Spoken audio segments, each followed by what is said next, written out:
On the 9th of April in 1966, there was a suspicious action that happened in Dodan Barracks near the office of the Supreme Commander in the days when Major General Johnson Thomas Omonnakwe Ironsi was the head of state.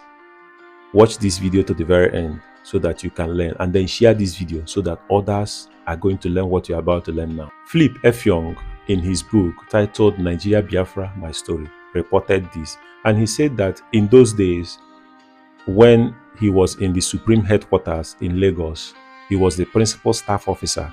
Then the head of state was Ironsi, and then the chief of staff, Supreme Headquarters, was Brigadier Babafemi Ogundipe. And then as the principal staff officer, all reports come to him before it gets to Ogundipe, before it gets to the head of state. And then what actually happened was that on that very day, a police constable who was part of the guard duty discovered a suspicious action. And that suspicious action is that some soldiers that were in the guard duty of the Supreme Commander, they were mounting an LMG.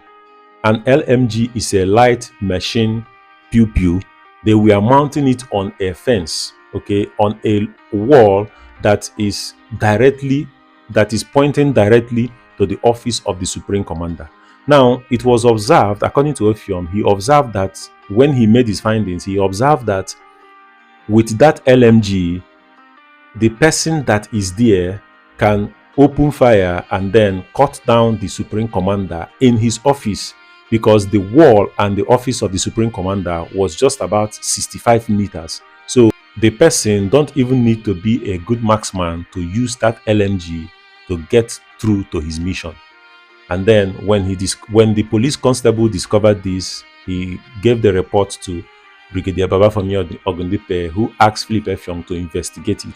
And then after the investigation, that was what Philip Effiong found out. And then he quietly disarmed those people. Soldiers that were on guard duty on daily basis were quietly changed. And then to him, he thought that the Supreme Commander would take extra action, or rather Babafemi Ogundipe would take extra action on that. But then no further action was taken. Okay, according to Effiong, he said that the head of state could have, right? The head of state could have taken this matter up with the chief of army staff at the time, in the person of Lieutenant Colonel Yakubu Gowon in those days. But then no further action was taken after those people were disarmed and whatever they were using were taken away from them. This was a suspicious action, as it was reported by Lieutenant Colonel Philip Effiong, that happened in Dodan Barracks on the 9th of April 1966. Know your history.